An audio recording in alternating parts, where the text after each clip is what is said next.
Bonjour à tous, nouveau numéro de Quintet Flash, on prend ce samedi la direction de l'hippodrome d'Anguin à l'occasion du prix de l'Obélisque. On va évoluer sur 2150 mètres, bien évidemment un départ à l'Autostar. N'oubliez pas, à Anguin, l'Autostar c'est 8 par ligne. Et sans plus attendre les bases avec bien évidemment le numéro 6, World Lotalove, qui reste sur 3 succès acquis à ce niveau. C'est un cheval de grande qualité, il sera de nouveau déféré des 4. Lorsqu'il est pieds nus, il est pratiquement intouchable.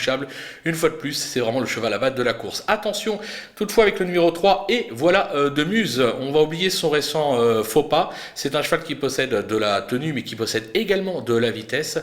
Il s'adapte à toutes les pistes et affiche 88% de réussite à ce niveau. De plus, il sera drivé par Eric Raffin. Eric Raffin qui a fait l'arrivée des 3 dernières éditions de ce prix de l'Obélisque. On va se méfier également du numéro 7, Carnaval du Vivier. Quelle impression visuelle le dernier coup.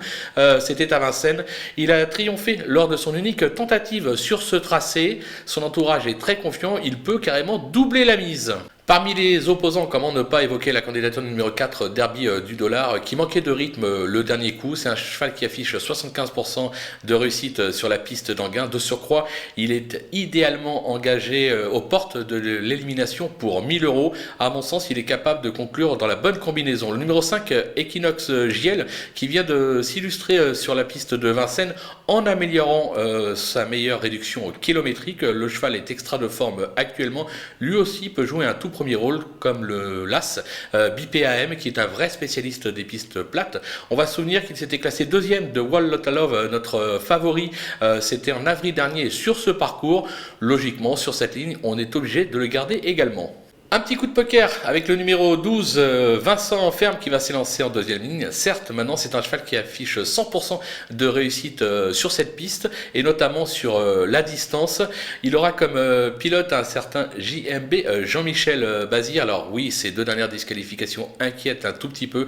Toutefois, moi je le rachète en confiance. C'est un coup de poker, comme on dit. Du côté des outsiders, attention avec le numéro 2, Conchitana Genilou, qui n'est pas de tous les jours, parfois délicate, mais les moyens sont là. Un seul bémol, elle n'a jamais vraiment réussi sur la piste d'Anguin. Toutefois, sur ce qu'elle a fait de mieux, notamment à Cannes-sur-Mer, on va s'en méfier. Le numéro 10, Dénicheur du Vif, qui reste sur un accessible, c'était dans un groupe au Danemark. Il se plaît sur cette piste, il excelle sur les courtes distances. Lui aussi peut venir pimenter les rapports, tout comme le numéro 8, Dacha, qui reste sur 2 disqualifications, dont une sur le parcours. Dacha, on la connaît parfaitement, elle est capable du meilleur comme du pire. Décidée, elle fera l'arrivée, sinon elle retombera dans ses travers et se montrera fautif. C'est à vous de voir si vous la retenez ou pas en bout de piste. Du côté des délaissés, bien évidemment, le numéro 9, Say That Again, qui s'est déjà placé à ce niveau, mais son récent échec à Vincennes ne parle pas véritablement pour lui. J'ai l'impression qu'il est loin de son meilleur niveau actuellement, je vais l'écarter. Le numéro 11, Charlie Delaunay, qui a enregistré l'essentiel de ses gains, c'était à 6 ans.